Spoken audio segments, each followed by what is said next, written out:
ಅಮ್ಮ, ಈ ಮಾತ್ರೆ ಬೆಳಿಗ್ಗೆ ಒಂದು ಸಂಜೆ ಒಂದು ತಗೋ. ಇದು ಸಂಜೆ ಮಾತ್ರ. ಇದು ನುಂಗಿದ ಮೇಲೆ ಕಷಾಯ ಕುಡಿಯೋದು ಮರಿಬೇಡ. ಈ ಟಾನಿಕ್ಕು ಬೆಳಿಗ್ಗೆ ಒಂದು ಚಮಚ, ರಾತ್ರಿ ಒಂದು ಚಮಚ. ಕೇಳಿಸ್ತಿದ್ಯಾ? ಚಂದು, ರೇಗಿಸ್ಬೇಡ. ಆಡಿದ್ದನ್ನೇ ಎಷ್ಟು ಸಲ ಪದೇ ಪದೇ ಆಡ್ತೀಯ ನೀನು. ನಾನು ನಿನಗೆ ಮಗಳ, ನೀನು ನನಗೆ ಮಗನ? 5ನೇ ಸಲ ನೀನು ಇದು ಹೇಳ್ತಾ ಇರೋದು. ಮೊದಲು ಹೋಗಿ ಹೊರಡಕ್ಕೆ ರೆಡಿ ಆಗು. ಅಮ್ಮ, ನನ್ನ ಯೋಚನೆ ಬಿಡು. ನಾ ಹೇಳೋದನ್ನ ಸರಿಯಾಗಿ ಕೇಳಿಸ್ಕೊ. ಇದು ಚಂದು, ನನ್ಗೇನು ಆಗಿಲ್ಲ, ನಾನು ಚೆನ್ನಾಗೇ ಇದ್ದೀನಿ. ಅತಿ ಆಡ್ಬೇಡ. ಸದಾ ಅತಿ ಆಡೋದು ನೀನು, ಡಾಕ್ಟರ್ ಹತ್ರ ಉಗಿಸ್ಕೊಳ್ಳೋದು ನಾನು. ಅದ್ ನಿನಗೆ ಗೊತ್ತಾ? ಅರ್ಧ ರಾತ್ರಿಲಿ ನನಗೆ ಹೇಳ್ದೆ ಯಾಕೆ ಹೊರಗಡೆ ಹೋದೆ? ಅತಿ ನಿಂದಾಯ್ತು, ನನಗೆ ಹೇಳ್ತೀಯ? ಓಕೆ, ನಾನು ನಿನ್ನ ಮೇಲೆ ರೇಗಲ್ಲ, ನೀನು ನನ್ನ ಮೇಲೆ ರೇಗಬೇಡ. ಓಕೆನಾ? ನಾವು please go and get ready. ಹೋಗು ಹೋಗು ಅಂತೀಯಲ್ಲಮ್ಮ. ಇಂಥ ಪರಿಸ್ಥಿತಿಲಿ ನಿನ್ನನ್ನು ಬಿಟ್ಟು ಎಲ್ಲಿಗೆ ಹೋಗ್ಲಿ? ನಿನ್ನನ್ನು ಯಾರು ನೋಡ್ಕೋತಾರ? ಗೊಂಬೆ.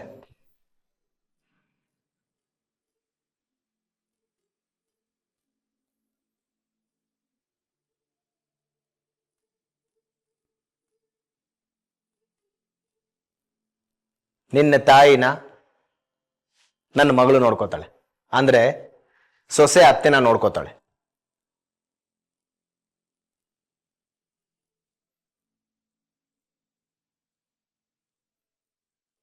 ಯಾಕೆ ಅಷ್ಟೊಂದು ಯೋಚನೆ ಮಾಡ್ತಿದ್ಯಾ ಚಂದನ್? ನಾವೆಲ್ಲ ಇಲ್ವಾ? ಮಾವ, ನಾವೆಲ್ಲ ಒಟ್ಟುಗಿದ್ದು ಅಮ್ಮಂಗೆ ಈ ರೀತಿ ಆಗಿದೆ ಅಂದಮೇಲೆ ಅಮ್ಮನ್ನ ಬಿಟ್ಟು ಹೋಗಕ್ಕೆ ಭಯ ಆಗ್ತಿದೆ ನಂಗೆ. ಚಂದು, ನಾನಿರುವಾಗ ಭಯ ಯಾಕೆ? ಕೆಲವು ಸಲ ನಾವು ಅನ್ಕೊಳ್ತಿರೋದೆಲ್ಲ ಆಗ ಹೋಗುತ್ತೆ. ನಾನು ಬಂದಿದ್ದೀನಿ, ನಿನ್ನ ಜಾಗದಲ್ಲಿ ಇರೋದಕ್ಕೆ ನಾನು ಬಂದಿದ್ದೀನಿ. ನೀವು ಅಮ್ಮನ, ನಮ್ಮ ಅತ್ತೆನ ನಾನು ಚೆನ್ನಾಗಿ ನೋಡ್ಕೋತೀನಿ. ನನ್ನ ಮೇಲೆ ನಂಬಿಕೆ ಇದೆ ತಾನೆ? ಶ್ರುತಿ, ಥ್ಯಾಂಕ್ ಯು ಮಗಳೇ.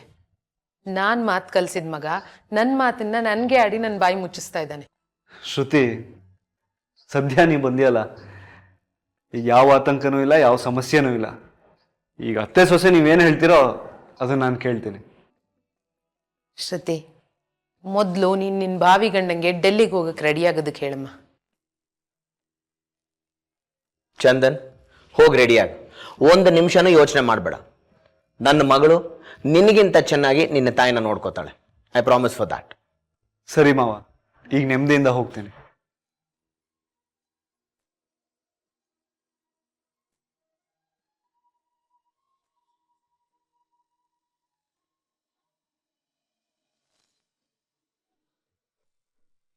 ಮೇಡಮ್, ಕೊಲೆ ಮಾಡೋದು ಎಷ್ಟು ದೊಡ್ಡ ಅಪರಾಧನೋ ಹಾಗೆ ಕೊಲೆಗೆ ಸಹಾಯ ಮಾಡೋದು ದೊಡ್ಡ ಅಪರಾಧನೇ. ಅಕಸ್ಮಾತ್ ಸಿಕ್ಕಾಕೊಂಡ್ರೆ ಸಾಯೋ ತನಕ ಜೈಲು, ಜೀವ ಹೋಗೋ ತನಕ ನೇಣು. ಗೊತ್ತು ತಾನೆ? ನೀನು ನನಗೆ ಕಾನೂನು ಹೇಳ್ಕೊಡಕ್ ಬರ್ತೀಯಾ? ತಪ್ಪು ಮಾಡೋಕ್ಕೂ ಮೊದಲೇ ಮುನ್ನೆಚ್ಚರಿಕೆಯಿಂದ ಮಾಡ್ಬೇಕು ಮೇಡಮ್. ತಪ್ಪು ಮಾಡಿ ಸಿಕ್ಕಾಕೊಳ್ಳೋದು ಬುದ್ಧಿವಂತನ ಅಲ್ಲ. ಯಾವುದೇ ಕಾರಣಕ್ಕೂ ಇದನ್ನ ನಾನು ತಂದ್ಕೊಟ್ಟೆ ಅಂತ ಯಾರಿಗೂ ಗೊತ್ತಾಗ್ಬಾರ್ದು. ನೀನು ನನ್ನನ್ನು ಅವಿವೇಕಿ ಅನ್ಕೊಂಡಿದ್ಯಾ? ಈ ಸ್ಪ್ರೇನ ಎಲ್ಲಿಂದ ತಗೊಂಡ್ ಬಂದೆ? ಇದಕ್ಕೆ ಬಿಲ್ ಇದೆಯಾ? ನಾನು ಇದನ್ನ ಕಾರ್ಕಳ ಮೆಡಿಕಲ್ ಶಾಪಲ್ಲಿ ತಗೊಂಡೆ. ಬಿಲ್ ಹಾಕ್ಸಿಲ್ಲ. ಒಂದ್ಸಲ ಇನ್ಹೇಲ್ ಮಾಡಿದ್ರೆ ಸಾಕು ಮೇಡಮ್. 2 ನಿಮಿಷ 14 ಸೆಕೆಂಡಲ್ಲಿ ಜೀವ ಹೋಗುತ್ತೆ. ಅಷ್ಟು ಕಡು ವಿಷಯ ಇದು. ಇದನ್ನ ರೀಪ್ಲೇಸ್ ಮಾಡಿದ್ರೆ ಸಾಕು. ಆದ್ರೆ ರೀಪ್ಲೇಸ್ ಮಾಡೋಕ್ಕೂ ಮುಂಚೆ ತುಂಬಾ ಹುಷಾರಾಗಿರ್ಬೇಕು ಮೇಡಮ್. ಫಿಂಗರ್ ಪ್ರಿಂಟ್ಸ್ ಬೀಳ್ದಾರೆ ನೋಡ್ಕೋಬೇಕು. ನೋಡು, ಅದನ್ನೆಲ್ಲ ನಾನು ನೋಡ್ಕೊಳ್ತೀನಿ. ಆದ್ರೆ ಈ ಸ್ಪ್ರೇನ ನೀನ್ ನನಗೆ ತಂದ್ಕೊಟ್ಟೆ ಅಂತ ಏನಾದ್ರೂ ನೀನು ಹೊರಗಡೆ ಬಹಿರಂಗ ಪಡಿಸಿದ್ರೆ ನಿನ್ನ ಜೀವನ ರಣರಂಗ ಆಗೋಗುತ್ತೆ. ಹುಷಾರ್. ಮೇಡಮ್, ಈ ಸತ್ಯ ಸಾಯೋ ತನಕ ಶಾಶ್ವತವಾಗಿ ನನ್ನ ಜೊತೆ ಇರುತ್ತೆ, ನನ್ನ ಜೊತೆನೆ ಸಮಾಧಿ ಆಗುತ್ತೆ ಮೇಡಮ್. ನಿನ್ನ ಅಕೌಂಟ್ಗೆ ದುಡ್ಡು ಬಂದು ಬೀಳುತ್ತೆ. ನೀನೇನು ಹೊರಡು.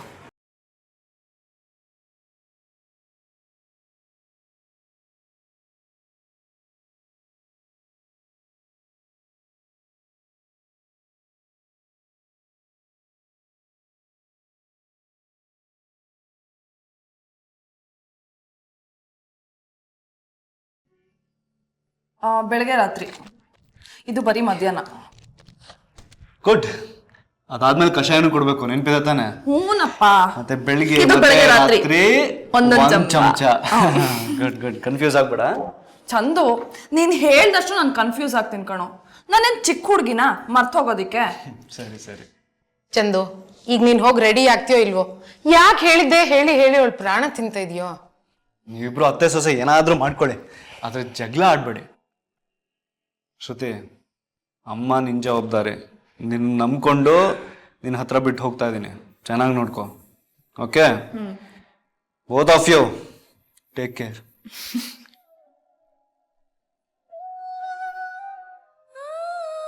ಗೊಂಬೆ ಮೈಯಲ್ಲಿ ಹರಿತಾ ಇರೋದು ಈ ಕಲ್ಪನಾಳ ರಕ್ತ. ಅದನ್ನ ಮರಿಬೇಡ. ದ್ವೇಷನ ಯಾರು ಬೇಕಾದರೂ ಮರಿಬಹುದು, ಆದರೆ ರಕ್ತ ಯಾವತ್ತೂ ದ್ವೇಷನ ಮರೆಯೋದಿಲ್ಲ. ನನ್ನ ಮಗಳು ನರನಾಡಿಗಳಲ್ಲಿ ಹರಿತಾ ಇರೋ ರಕ್ತಕ್ಕೆ ನನ್ನ ದ್ವೇಷದ ನೆನಪಿದೆ. ನನ್ನ ಗೊಂಬೆಗೆ ಪಾಠ ಕಲಿಸಿದವಳು ನಾನು. ನನ್ನ ಗೊಂಬೆ ಚೆನ್ನಾಗೆ ಪಾಠ ಕಲ್ತಿದ್ದಾಳೆ.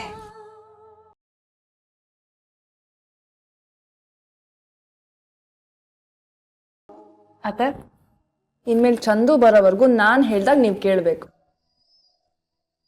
ಚಂದು ಬರೋವರೆಗೆ ಯಾಕೆ ಮಗಳೇ? ಅವನು ಬಂದ್ಮೇಲೂ ನೀನು ಹೇಳ್ದಾಗೆ ಕೇಳ್ತೀನಿ. ಕುಡಿಯೋದಕ್ಕೆ ಏನಾದರೂ ಬೇಕಾ? ಇನ್ನೊಂದು ಸ್ವಲ್ಪ ಹೊತ್ತು ಬಿಟ್ಟು ಕಷಾಯ ಕುಡಿತೀನಿ. ಅತ್ತೆ, ನಾನು ಇಲ್ಲೇ ಇರ್ತೀನಿ. ಏನಾದರೂ ಬೇಕಿದ್ರೆ ಕರೀರಿ.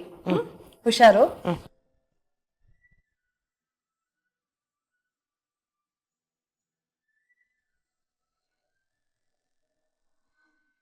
ಇಷ್ಟು ದಿನ ನೆಮ್ಮದಿಯಾಗಿದ್ದೆ, ಅಷ್ಟೇ ನಿನ್ ಸುಖ. ಪ್ರತಿ ಕ್ಷಣನೂ ನೀನು ಚಿತ್ರಹಿಂಸೆ ಅನುಭವಿಸೋ ಹಾಗೆ ಮಾಡಲಿಲ್ಲ ಅಂದರೆ ನಾನು ಕಲ್ಪನಾನೇ ಅಲ್ಲ. ಎಲ್ಲ ಏರ್ಪಾಟು ಮಾಡಿವ್ನಿ, ನೀವೇನು ಯೋಚನೆ ಮಾಡಬೇಡಿ. ಎಲ್ಲ ಸರೋಯ್ತದೆ. ನಿಮ್ಗೇನು ಕೆಲಸ ಆಗಬೇಕು ತಾನೇ? ಆಯ್ತು, ನಾನು ಮಾಡ್ತೀನಿ ಬಿಡಿ.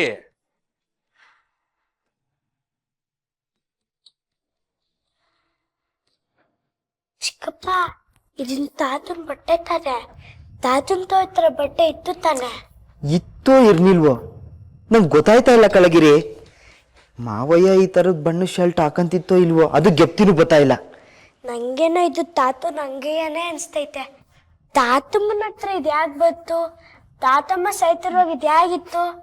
ಅದೇ ಕಳ್ಳ, ನಂಗೂ ಅರ್ಥ ಆಯ್ತಾ ಇಲ್ಲ. ಚಿಕ್ಕಪ್ಪ, ಏನ್ ಮಾಡೋದು?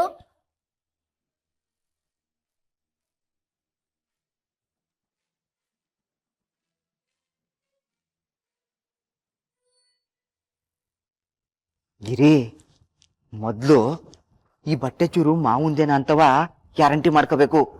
ಬಟ್ಟಿಯಾಗಿ ಯಾರು ಇಲ್ದಿರೋ ಟೇಮ್ ನೋಡ್ಕೊಂಡು ಮಾವ ಈ ಬಣ್ಣದ ಬಟ್ಟೆ ಹಾಕೊಳ್ಳುತ್ತ ಅಂತ ಹುಡುಕಬೇಕು. ನೀನು ಇದ್ರ ಬಗ್ಗೆ ಯಾರ ಹತ್ರನೂ ಹೇಳ್ಬೇಡ ಕಣವ. ನಿನ್ನೆ ರಾತ್ರಿ ಎಲ್ಲ ತಾತಮ್ಮ ಮಲ್ಕೋತಿರೋಕ್ ಚೆನ್ನಾಗೇ ಇತ್ತು. ಜಾತ್ರೆಲ್ ಗೊಂಬೆ ಕೊಡಿಸ್ತೀನಿ ಅಂತು. ಬೆಳಗ್ಗೆ ಎದ್ರೆ ಸತ್ತೋಗಿತ್ತು. ಈಗೆಲ್ಲ ಮುಗಿದೋಯ್ತಲ್ವ, ಅದ್ರ ಬಗ್ಗೆ ಮಾತಾಡಿ ಏನು ಪ್ರಯೋಜನ ಹೇಳು? ಚಿಕ್ಕಪ್ಪ, ತಾತಮ್ಮನ್ನ ರಾತ್ರಿ ಯಾರು ಬಂದು ಸಾಯಿಸ್ಬಿಟ್ರ?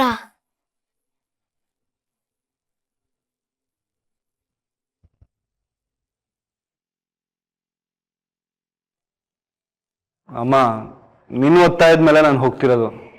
ಈಗಲೂ ನನಗೆ ಹೋಗೋಕೆ ಇಷ್ಟ ಇಲ್ಲ ಗೊತ್ತಾ? ಚಂದು, ಯಾಕಷ್ಟು ಯೋಚನೆ ಮಾಡ್ತೀಯಾ? ಮನೆ ಭರ್ತಿ ಇರೋ ಜನ ಸಾಲದು ಅಂತ ನನ್ನ ಸೊಸೆ ಬೇರೆ ಬಂದಿದ್ದಾಳೆ ನನ್ನ ನೋಡ್ಕೊಳಕ್ಕೆ. ನೀನು ನೆಮ್ಮದಿಯಾಗಿ ಹೋಗ್ಬಿಟ್ಬಾ. ಸರಿ.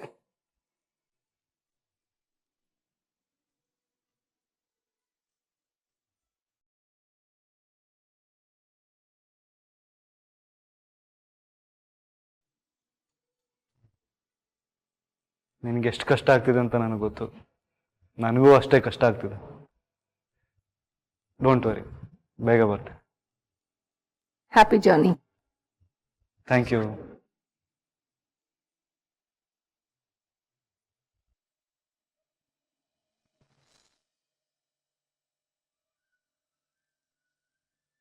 ತಾತ, ಅಜ್ಜಿ, ನಾ ಹೊರಡ್ತೀನಿ.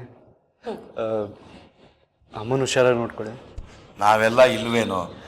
ಯಾವ ಯೋಚನೆನೂ ಮಾಡದೆ ನೆಮ್ಮದಿಯಾಗಿ ನಿಶ್ಚಿಂತೆಯಾಗಿ ಹೋಗ್ಬಾ. ಯೋಚನೆ ಮಾಡೋ ಅಗತ್ಯನೇ ಇಲ್ಲಪ್ಪ.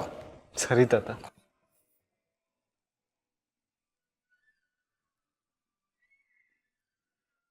ಕುಮ್ದತ್ತ ಬರ್ಲಾ? ಶಿವದತ್ತ ಬಾಯ್. ಡೆಲ್ಲಿಗೆ ಹೋಗ್ಬೇಕು ಅಂತ ತುದಿಗಾಲಲ್ಲಿ ನಿಂತಿದ್ರು ಬೆಳಗ್ಗೆಯಿಂದ. ರಂಜಿತ್ ಮಾವ ಇಲ್ಲಿ. ಅವ್ರು ಆಗ್ಲೇ ಕಾರಲ್ಲಿ ಕುತ್ಕೊಂಡು ನಿನ್ಗೋಸ್ಕರ ವೇಟ್ ಮಾಡ್ತಾ ಇದ್ದಾರೆ. ಬರ್ಲಾ? ಆಯ್ತು.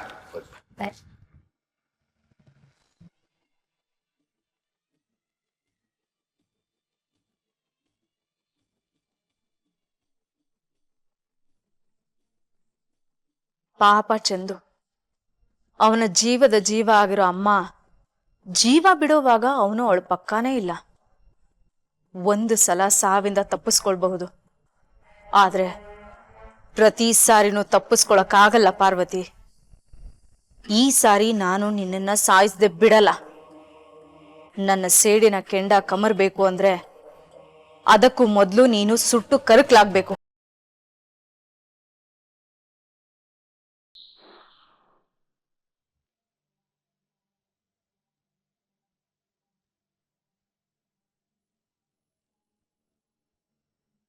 ಕಲ್ಪನಾ, ನೀನು ಇಲ್ಲಿ ನಿಂತು ಕಾಯ್ತಿರೋದು ನೋಡಿದ್ರೆ ನನಗೇನೋ ಹೇಳಬೇಕು ಅಂದ್ಕೊಂಡಿದ್ಯಾ ಅನ್ಸುತ್ತೆ.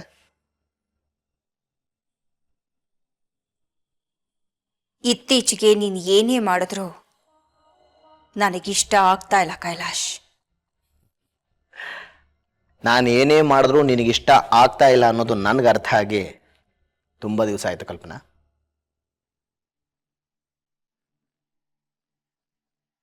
ನನ್ನ ಗೊಂಬೆನ ಅಣ್ಣನ ಮನೆಗೆ ಕಳ್ಸೋದಕ್ಕೆ ನೀನ್ ಯಾಕೆ ತುದಿಗಾಲ ನಿಂತಿದ್ದೆ?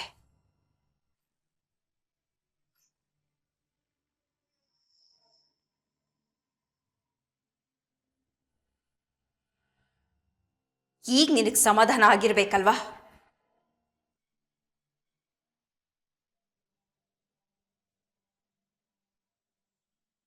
ಆ ಪಾರ್ವತಿ ಸೇವೆ ಮಾಡೋದಕ್ಕೆ ನನ್ನ ಮಗಳನ್ನ ಆ ಮನೆಗೆ ಕಳ್ಸಿದ್ಯಾ? ನನ್ನ ಗೊಂಬೆನೇನ ಆ ಮನೆಗೆ ಕೆಲಸದವಳು ಅನ್ಕೊಂಡಿದ್ಯಾ?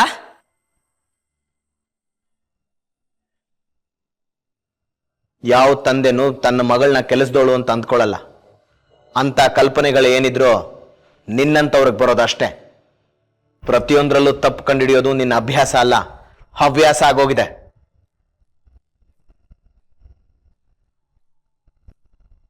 ಅವಳು ಅತ್ತೆ ಮನೆಗೆ ಹೋಗಿಲ್ಲ, ತಾತನ ಮನೆಗೆ ಹೋಗಿದ್ದಾಳೆ ಅಂತ ಅನ್ಕೋ, ಆಗ ನಿನ್ಗೆ ಯಾವ ತಪ್ಪು ಕಾಣಿಸಲ್ಲ. ಯಾಕೆ ಆ ಮನೇಲಿ ಪಾರ್ವತಿ ನೋಡ್ಕೊಳ್ಳೋದಕ್ಕೆ ಬೇರೆ ಯಾರು ಇಲ್ವಾ? ಅಪ್ಪ ಅಮ್ಮ ಇಲ್ವಾ? ಶ್ವೇತಾ ಕುಮುದ ಇಲ್ವಾ? ರಾಮು, ರಂಜಿತ್, ಬೇಕಾದಷ್ಟು ಜನ ಇದ್ದಾರೆ. ಅವ್ರ ಜೊತೆ ನನ್ನ ಮಗಳೂ ಬೇಕಾ? ಅವಳೇನ್ ದೊಡ್ಡ ಮಹಾರಾಣಿನ? ಕೈಗೊಬ್ಬ ಕಾಲ್ಗೊಬ್ಬ ಆಳ್ಬೇಕಾ?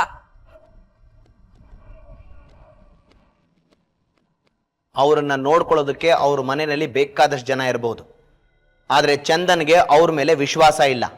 ಅವನಿಗೆ ವಿಶ್ವಾಸ ಇರೋದು ನಮ್ಮ ಗೊಂಬೆ ಮೇಲೆ. ಅದಕ್ಕೆ ಗೊಂಬೆನ ಆ ಕೆಲಸಕ್ಕೆ ವಹಿಸಿದ್ದು.